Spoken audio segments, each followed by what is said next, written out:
kesadaran diri yang murni berkaitan dengan sedang apa aku, di mana aku, harus bagaimana aku. Sebelum nyampe pada kesadaran, di awal kita harus mengkaji diri supaya tahu diri. Yang ditulung mendrung, yang dibela nyela, yang diasuh rusuh. أفلا يتدبرون القرآن. Bismillahirrahmanirrahim. Fakadzabuhuma fakanu minal muhlakin. Maka tetaplah mereka mendustakan keduanya, sebab itu mereka adalah termasuk orang-orang yang dibinasakan. Maka mereka mendustakan keduanya, yaitu Nabi Musa dan Harun, sehingga karenanya mereka termasuk orang yang dibinasakan dengan ditenggelamkan di Laut Merah. Firaun dan para pembesar kaumnya tetap mendustakan Musa dan Harun. Dengan demikian mereka termasuk orang-orang yang dibinasakan dengan cara ditenggelamkan di Laut Merah. Tadi kita udah di awal bahas kehancuran bangsa-bangsa ya. Melalui ekonomi, melalui militer, kekuatan, dan melalui budaya. Di dalamnya kan budaya itu ada ilmu pengetahuan, ada perilaku, ada terakumulasi di sana. Nah, ini perilaku yang kurang berkenan terhadap utusan Allah. Sedangkan Nabi Musa itu dan Harun adalah yang mana ditunjuk untuk menyadarkan Firaun, tetapi mereka nggak percaya, terus mendustakan.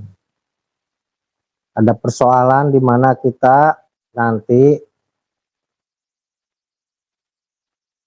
datang suatu utusan Allah, atau katakan permasalahan atau tamu agung lah bahasanya biar enak, supaya nggak keliru dengan pemahaman, dimana akan menuntut kita, menuntut keadilan kita, menuntut keadilan. Nabi Musa datang kepada Firaun itu sebetulnya menuntut keadilan, dimana mereka memperlakukan Bani Israel sebagai budak. Kita bisa bacalah nanti, kita bisa baca persoalan hidup kita, di mana ada nanti yang akan datang menuntut keadilan kepada kita. Dan tidak langsung bersentuhan yang namanya adil itu kepada kita, karena diwakili oleh Harun sebagai juru bicaranya. Si pembawa adil itu tidak bersentuhan langsung kepada kita, tapi dia mengutus seseorang untuk juru bicara lah, karena Harun itu adalah sebagai juru bicara. Itulah yang namanya sultan, itu tidak bersentuhan langsung kepada kita. Ya, itu mungkin yang bisa kita nanti sikapi. Bisa saja nanti ke depannya ada tuntutan-tuntutan, entah dari anak, dari istri, dari misalnya tuntutan keadilan anak misalnya. Hanya yang jadi juru bicara kan ibunya. Ya, menuntut tanggung jawab. Yang jadi juru bicaranya ibunya. Kalau sebaliknya kita ada urusan dengan istri, yang jadi juru bicara kan mertua. Itu gambaran-gambaran yang perlu kita sikapi lah sebenarnya, secara spesifik kepada diri kita. Kalau keluar ya saya setuju dengan terjemahan dan tafsir. Tapi kan ini adalah Al-Quran sebagai huda wa sifa, sebagai petunjuk dan obat. Ya, di sana sifa itu juga mencegah terjadinya sesuatu yang huru hara, terjadinya malapetaka. Nah, itu aja. Al-A'raf 7 100. Bismillahirrahmanirrahim. Fa arsalna alaihim tufana wal jaroda wal kummala wad dafadi'a wad dama ayatim mufassalatin wastakbaru wa kanu qauman mujrimin. Maka kami kirimkan kepada mereka taufan, belalang, kutu, katak, dan darah sebagai bukti yang jelas. Tapi mereka tetap menyombongkan diri dan mereka adalah kaum yang berdosa. Disebabkan kedurhakaan Fir'aun dan kaumnya yang telah melampaui batas, maka sebagai bentuk azab untuk mereka kami kirimkan kepada mereka siksa berupa topan yang menyebabkan banjir besar yang menenggelamkan tanaman mereka. Belalang yang memakan tanaman, hasil pertanian, rumah, atap, dan pakaian mereka. Kutu berupa serangan hama dan kuman yang merusak buah-buahan, tanaman, dan hewan ternak. Katak yang memenuhi bejana minuman, makanan, dan tempat tidur mereka. Dan darah dengan menjadikan air sungai dan sumur mereka tidak layak digunakan. Sebagai bukti-bukti yang jelas agar mereka beriman. Tapi watak mereka memang keras dan hati mereka pun membatu, sehingga mereka tetap menyombongkan diri, dan mereka adalah kaum pendurhaka yang selalu berdosa. Dalam ayat ini diceritakan bahwa sebagai akibat dari keingkaran, kekufuran, dan kezaliman mereka, maka Allah menurunkan azab yang lebih dahsyat kepada mereka berupa topan yang melanda rumah dan pohon-pohonan, kebun dan sawah-sawah mereka, kemudian datang lagi hama belalang yang membinasakan tanaman-tanaman mereka. Dan akhirnya muncul wabah lain yang menjadikan air minum mereka berubah rasa, berubah bau, dan berubah warnanya seperti darah yang tidak dapat mereka minum. Meskipun 5 macam azab yang ditimpakan Allah bertubi-tubi kepada Fir'aun dan kaumnya, mereka tetap menyombongkan diri dan berbuat dosa. Dan itu merupakan sifat mereka yang paling menonjol. Taufan itu akar katanya tawafa, bahkan digunakan juga tawaf. Ketika kita berkeliling Ka'bah menggunakan kata yang sama, artinya gerombolan yang berputar terus. Satu aja ya, salah satu di antara gerombolan itu salah arah, maka terjadilah chaos, malapetaka. Orang serempak ya, yang berkeliling di Ka'bah itu serempak, larinya segitu, kecepatannya segitu, iramanya begitu. Satu aja yang berhenti sejenak gitu, maka di belakang tuh terjadi sesuatu yang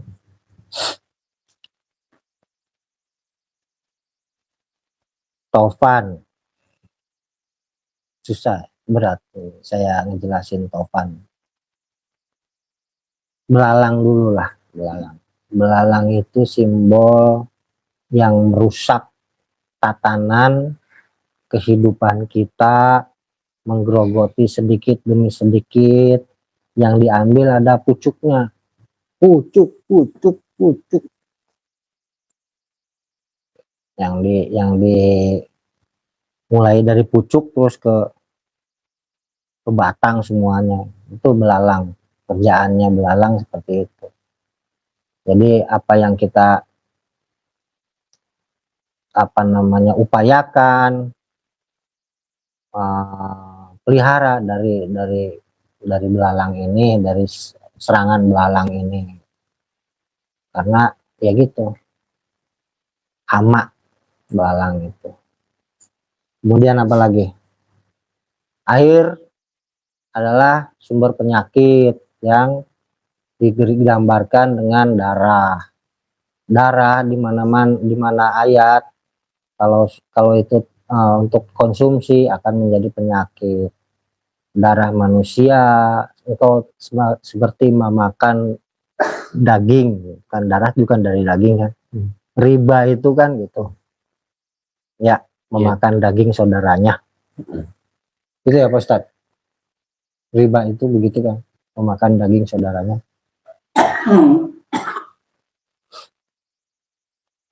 Darah, kemudian darah babi, kan di Al-Quran juga diceritakan itu akan menjadi sumber penyakit. Apalagi air yang tidak bisa diminum karena bau darah kan itu.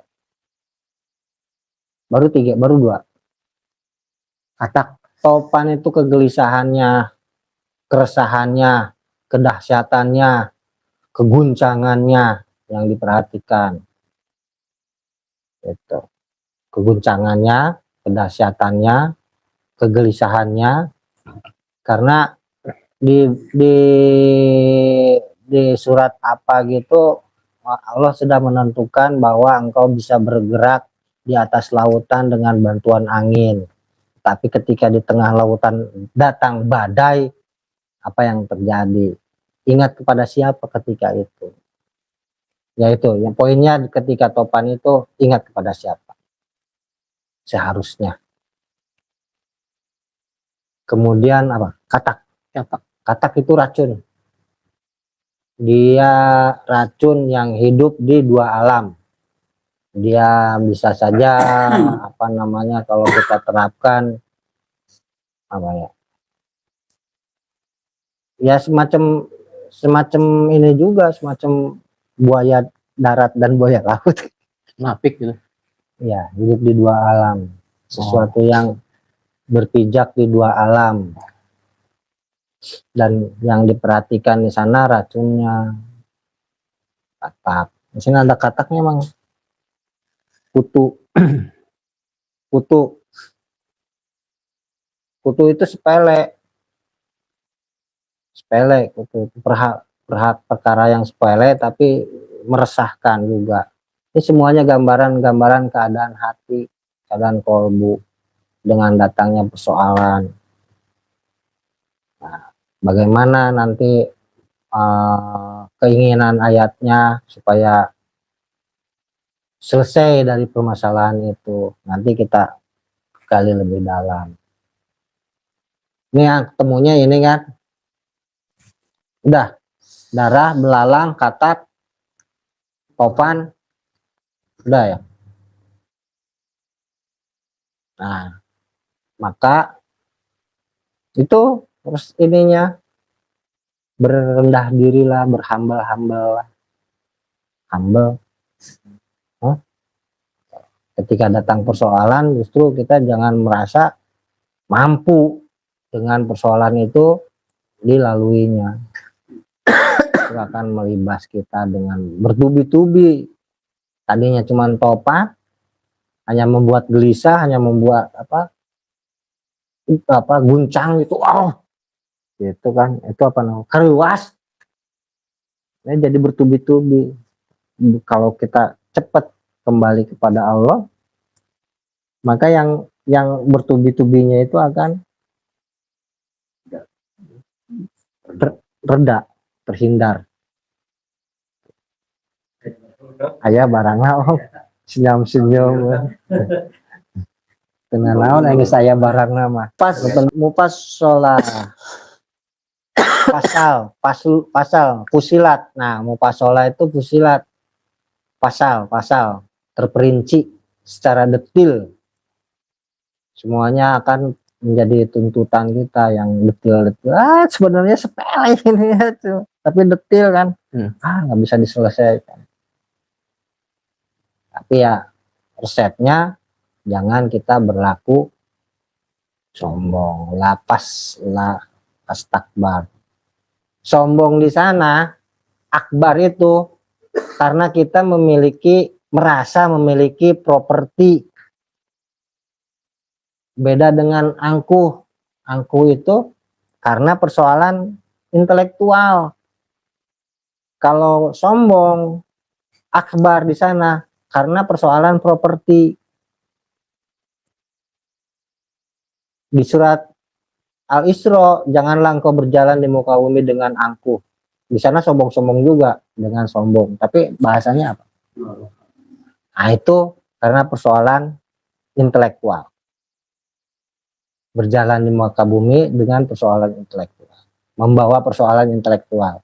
Nah, sombong, akbar, membawa persoalan properti. Ya, kita bedain. Karena urutannya, sebelum sombong itu ujub. Sebelum ujub itu ria. Urutannya ria, ujub, sombong.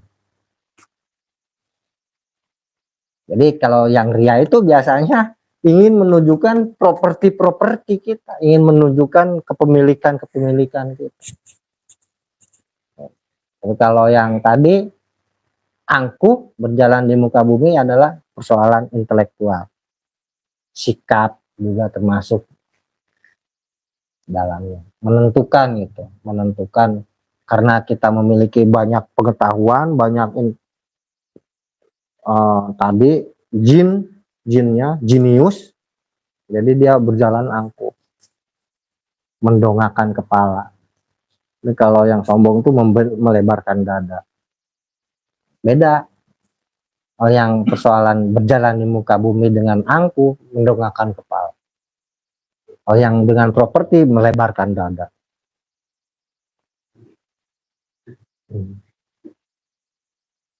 Om ketawa dong, om gue gak heureuy ieu teh.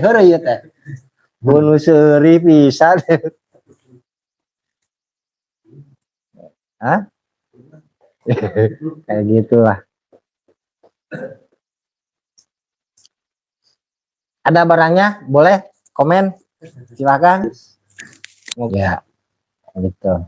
Pengalaman pribadinya seperti itu. Ciri aya nu hirup kan.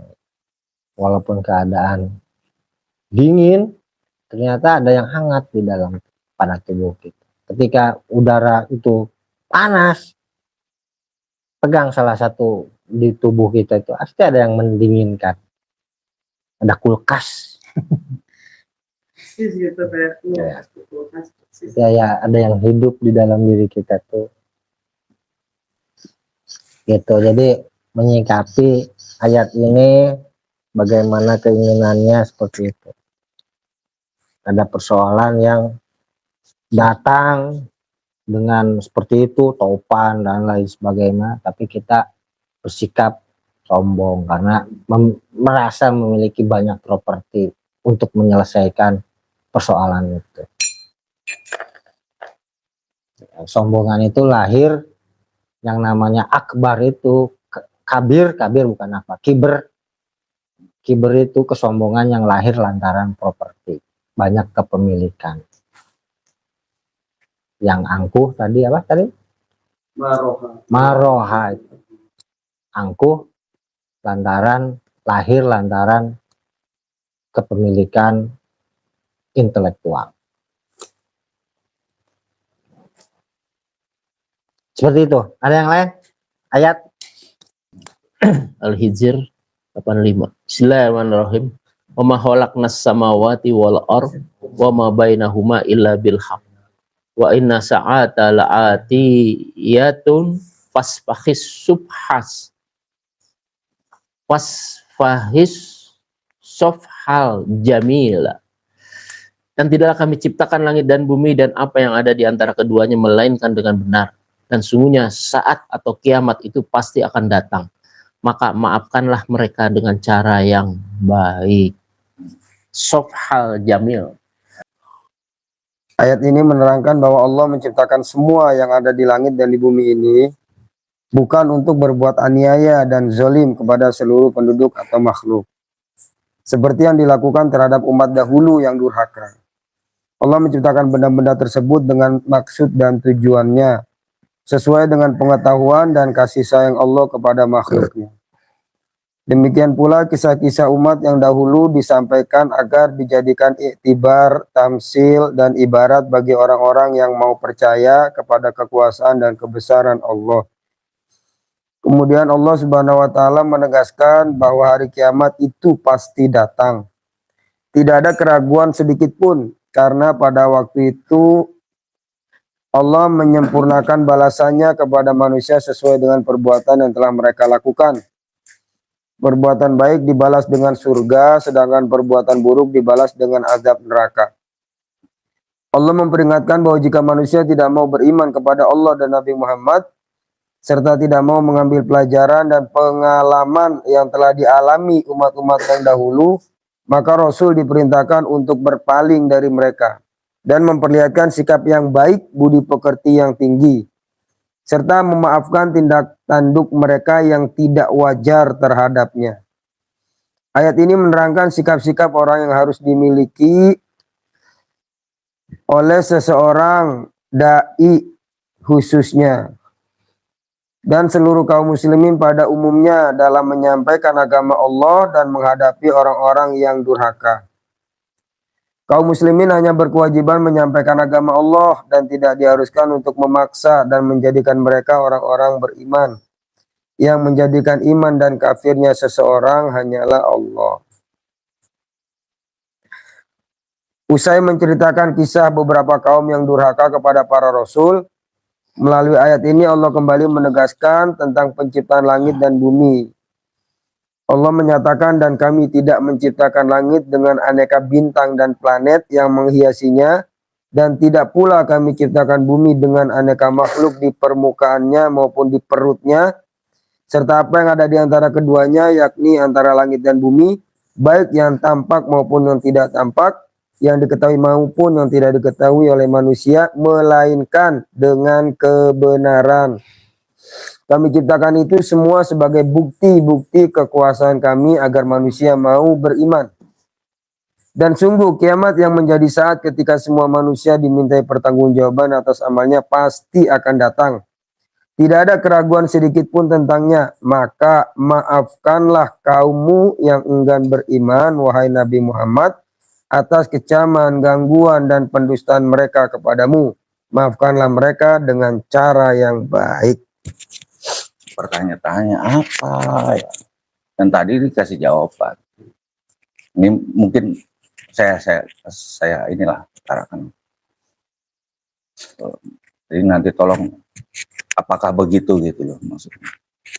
Jadi ibarat parcel saya yang tadinya acak-acakan disatukan dan nanti akan diacak kembali.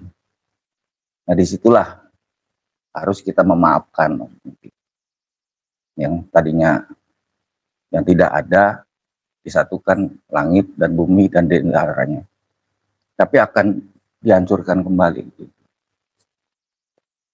Jadi harus ada maklum, begitukah kira-kira? Maklum.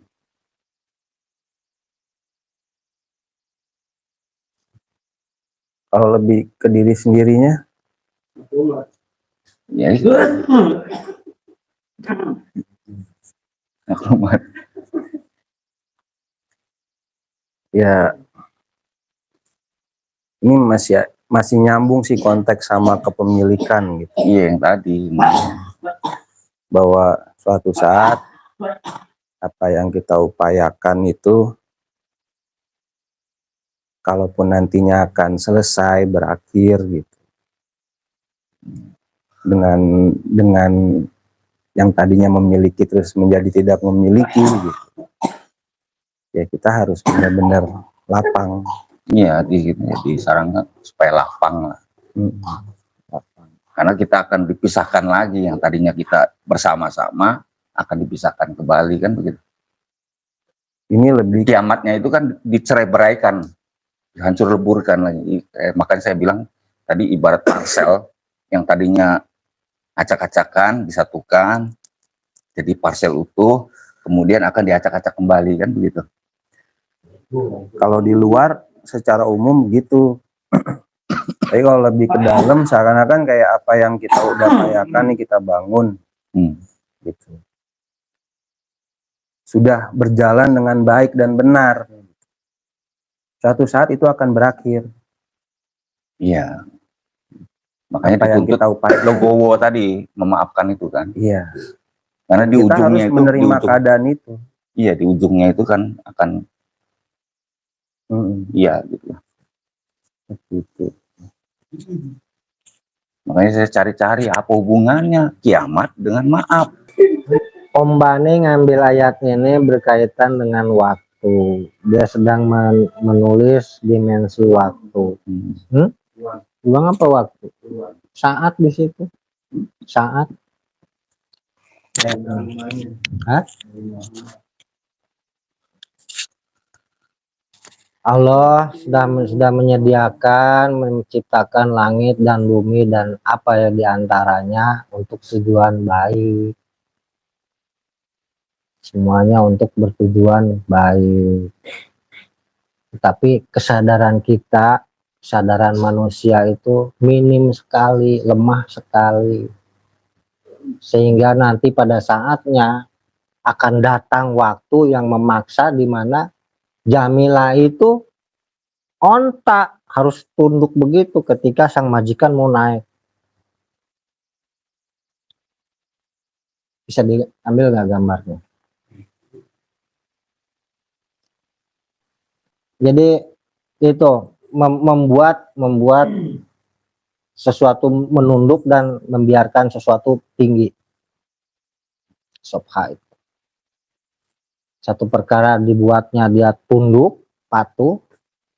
Yang satu perkara lagi dibuat ditinggikan. Saat itu yang akan datang. Yang mana? Yang namanya kiamat itu belum tentu kehancuran, bisa saja kebangkitan. Yang mana yang ditinggikan, yang mana direndahkan. Saat di sini berkaitan dengan kiamat kan. Padahal sebuah waktu yang akan datang secara memaksa kepada kita supaya kita untuk tadi ibarat onta yang tunduk ketika sang majikan akan naik ke atas punggungnya. Nah, itulah gambarannya. Gambarannya seperti itu. Semua perkara yang ada di langit dan bumi dan diantaranya semuanya bertujuan baik, lantaran kesadaran kita minim, lemah, nanti akan ada waktu yang memaksa kita untuk bertekuk lutut. Seperti onta ketika hendak majikannya hendak naik. Kegambar nggak bayangannya ketika kapan kita begitu? Meninggikan sesuatu dan merendahkan sesuatu.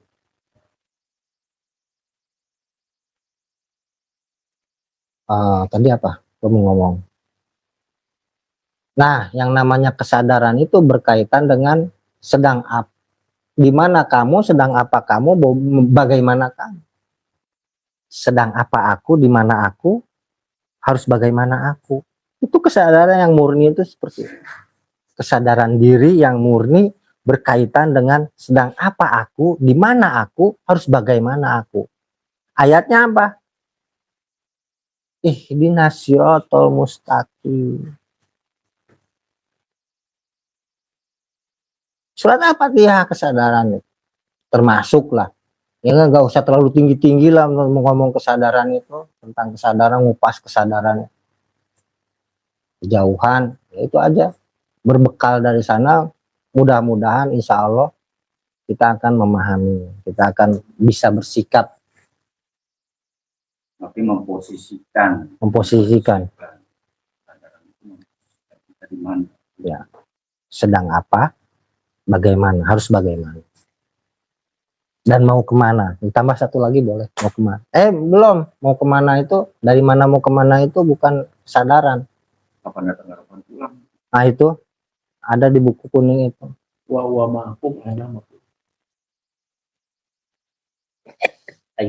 Warna diri itu, kita tidak pernah tahu. Warna diri kita, pola diri kita itu seperti tidak pernah tahu. Dari mana, mau kemana. Sedang apa tadi kesadaran diri. Yang karena lemahnya gitu. maka suatu ada kadar, ada waktu yang memaksa kita untuk bertekuk lutut. Di awal, sebelum nyampe pada kesadaran, di awal kita harus mengkaji diri supaya tahu diri. Sebelum sampai kesadaran, kita harus mengkaji diri. Siapa Anda, siapa aku, apa aku. Supaya kita tahu diri. Aku siapa dan apa aku ini. Itu tahu diri. Di awal sebelum sampai kepada kesadaran. Jangan dulu meningkat kita mempelajari kesadaran, sementara ini nggak dituntasin kita persoalan siapa aku. Ini sebenarnya aku ini goib. Jadi masuk ke dimensi ruang kesadaran yang lemah, di mana aku, sedang apa aku, harus bagaimana aku, masuk itu ke dimensi ruang. Om Bani mungkin lupa masukannya. Jadi tahapannya kenal dulu, Tahu diri dulu, kenal diri, sadar tahu diri. kan kenal itu kan? Belum. Tahu, kenal, Sadar, dan warna. pakem, rasa tunggal, seperti itu. Kalau dari lebih detailnya, saya tahu, mengerti, paham, tahu, mengerti, paham, kenal, sadar, hafal, akrab. Sampai puncaknya di Al-Quran itu kita harus bisa akrab dengan diri, sehingga kita memahami kemauan Rabbuna. Gak cukup dengan kesadaran, harus benar-benar sampai akrab, dekat dengan diri kita sendiri, sehingga kita tahu keinginan Rabbuna itu apa. Gak akrab itu, yang satu kemana, yang ini di sini, yang itu di sana. 4 unsur di dalam diri kita, yang ini kemana, ini di sini, ini kemana, sering bertolak belakang, rumit. Dimensi di sini juga bisa disebutkan dimensi waktu, ruang dan waktu. Ayat ini juga bisa mewakili di mana aku, sedang apa aku, harus bagaimana aku. Ulangi ayatnya, Abah.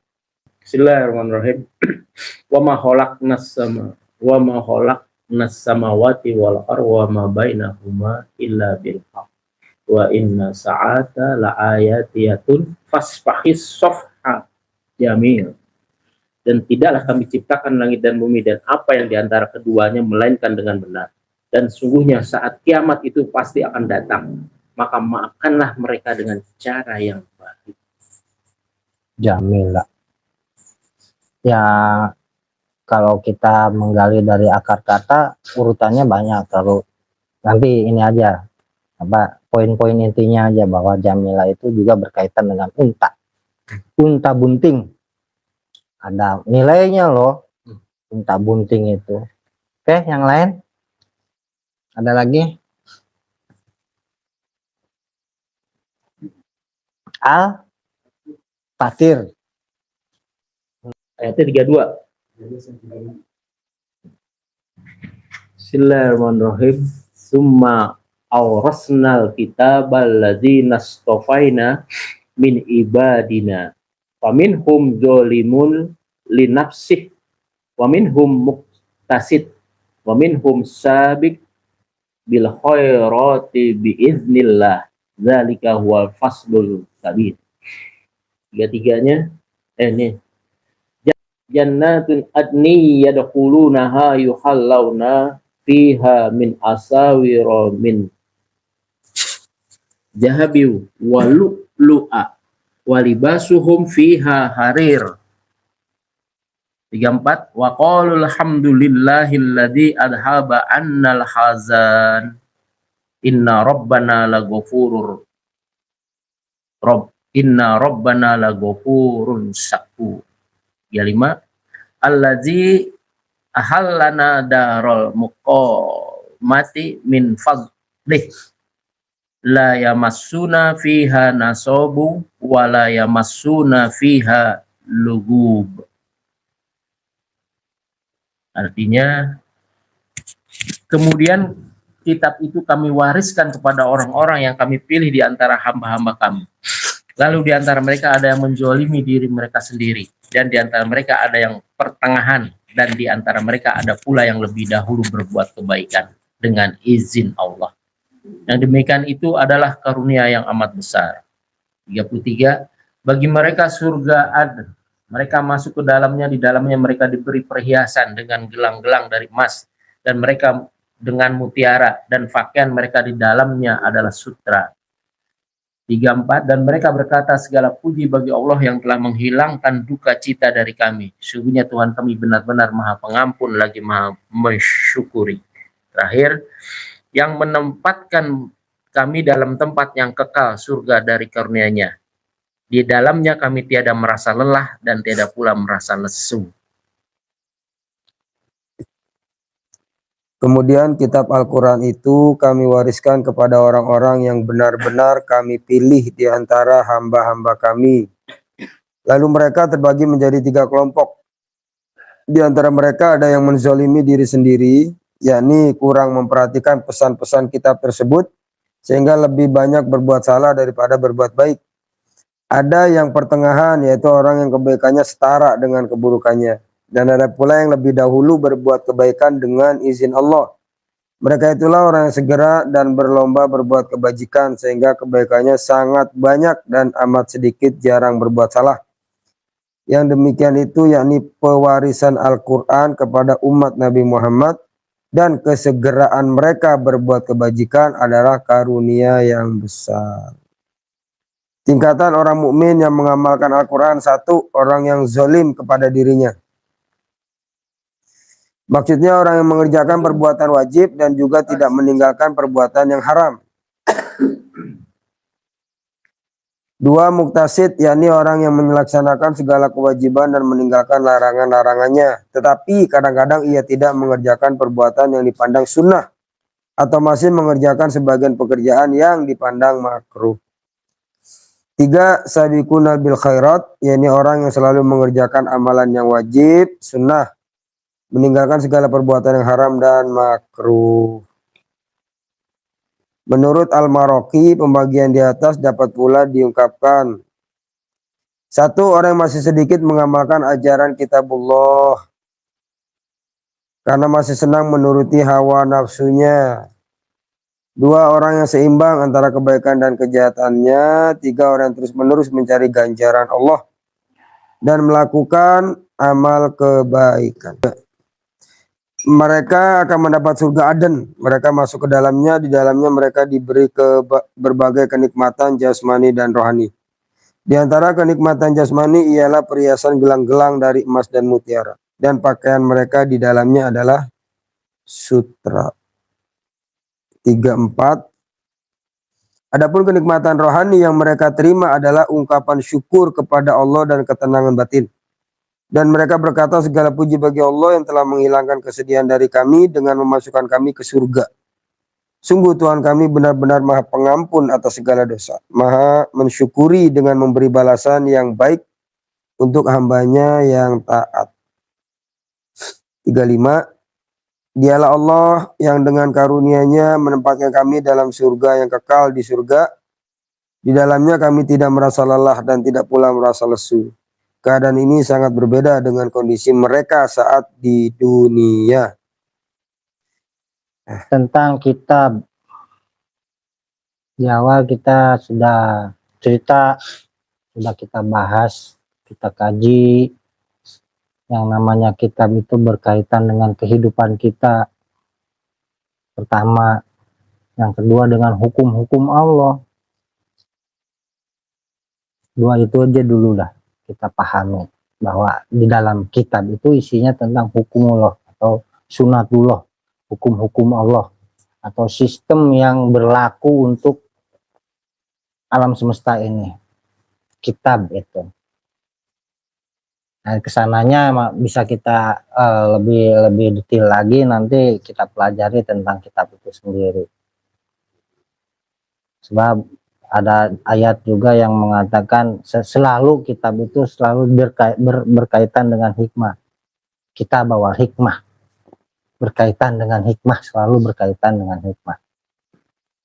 Satu itu tentang kitabnya, yang mana satu persoalan hidup kita, kehidupan kita, dan tentang hukum-hukum Allah yang harus kita jalani. Kemudian di sini ada orang yang zolim. Ketika dolamu, ya, zolim. Ketika mereka mengetahui sebetulnya ini adalah hukum Allah, tapi dia pura-pura tidak sanggup, padahal sanggup sebetulnya, membodohi diri. Gua nggak sanggup gua. Padahal kadar kemampuan dia itu ada. Di antaranya dolim itu seperti itu. Di antaranya contohnya kesanggupan diri, membodohi diri itu. Ada kesanggupan diri untuk melaksanakan hukum itu, tetapi dia pura-pura nggak sanggup atau menghindari, atau bahasanya silahkan. Yang kedua ada yang tengah-tengah aja, yang ya kalau ini ketemu ya dilaksanain, kalau enggak ya enggak, kayak gitu. Seenaknya, la haula, itu daya upaya. Kalau ada kekuatan baru dilaksanain, kalau nggak ada kekuatan nggak dilaksanain, nggak ada effortnya gitu. Alhamdulillah. Nah, itu tengah-tengah lah intinya, bukan lahaulah di situ maksudnya. Ini cuman intermezzo aja. Nggak ada upaya yang serius, artinya pertengahan di sini tidak ada upaya yang serius.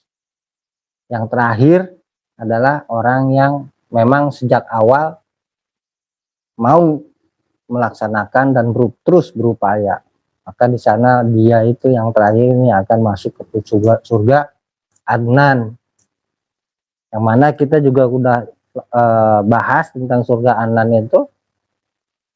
Gambarannya nanamnya sekali, berbuahnya berkali-kali, mencicipi, menikmati panennya buah itu berkali-kali,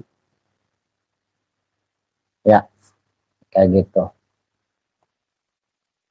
Terus ada apa aja di surga Adnan ini? Ada sutra itu kelembutan. Apapun yang diminta sama orang lain, dia nggak akan mengowel gitu, nggak akan mempertahankan. Ya sudah, kalau memang mau ya siap. Ada kelembutan di dalam dirinya itu. Sutra itu gambarannya seperti itu, kelembutan. Apalagi Mas, orang tukang jahit biasanya tahu ini tentang sutra. Licin kan, adem, kesejukan.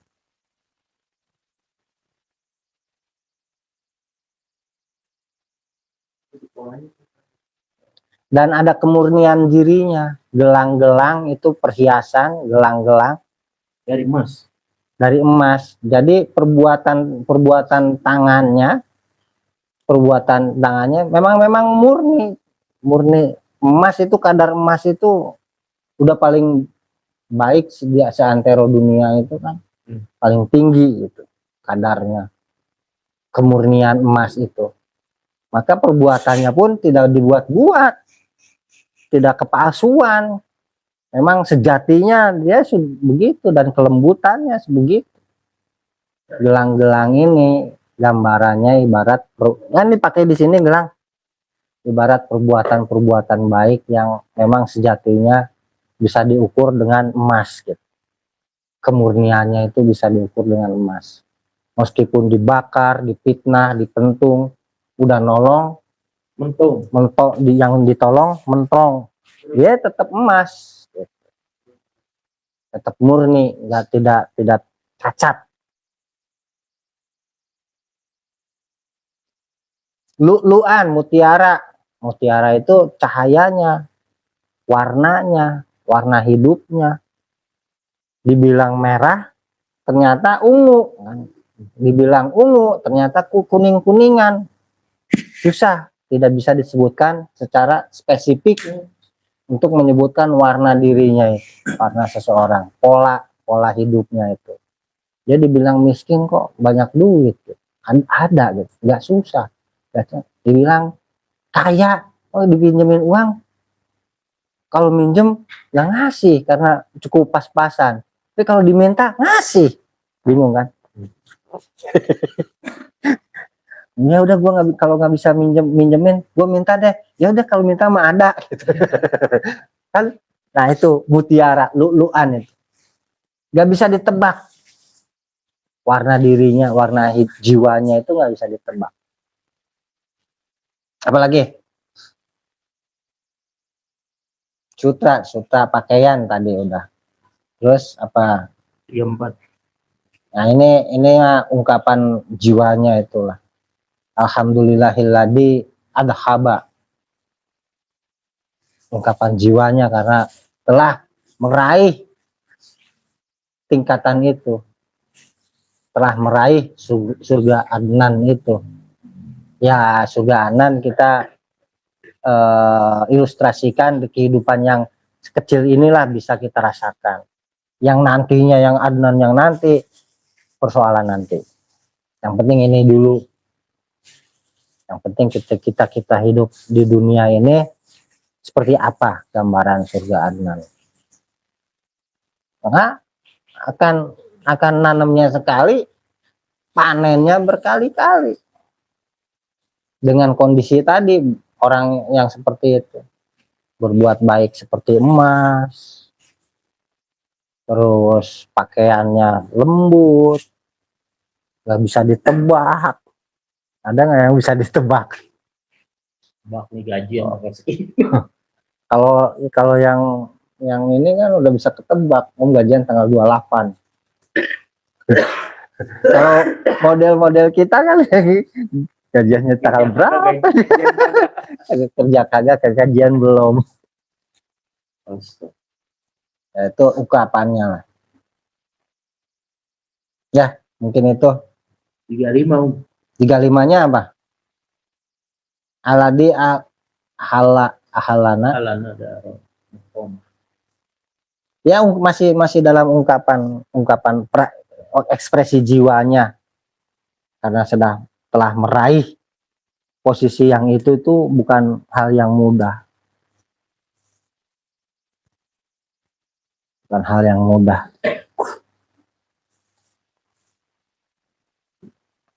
Emas ketika diuji untuk melihat kadarnya dibakar. Makanya ketika kita berbuat baik kepada orang, fitnahnya luar biasa.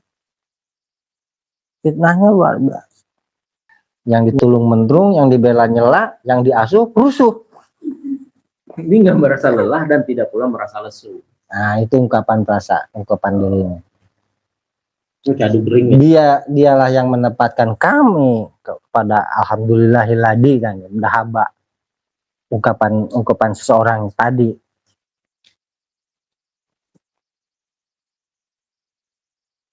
Ya. Oke, ada lagi? Kalau nggak ada kita tutup. Ya.